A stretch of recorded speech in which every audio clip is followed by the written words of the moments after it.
Omzum yükle doldu ama bende vazgeçmek yoktu. Bitmedi, bitmedi, bitirmedim.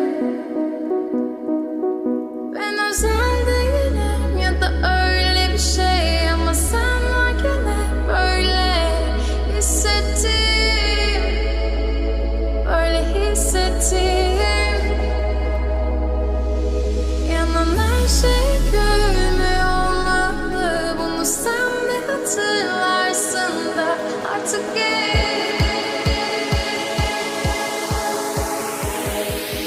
böyle hissettim.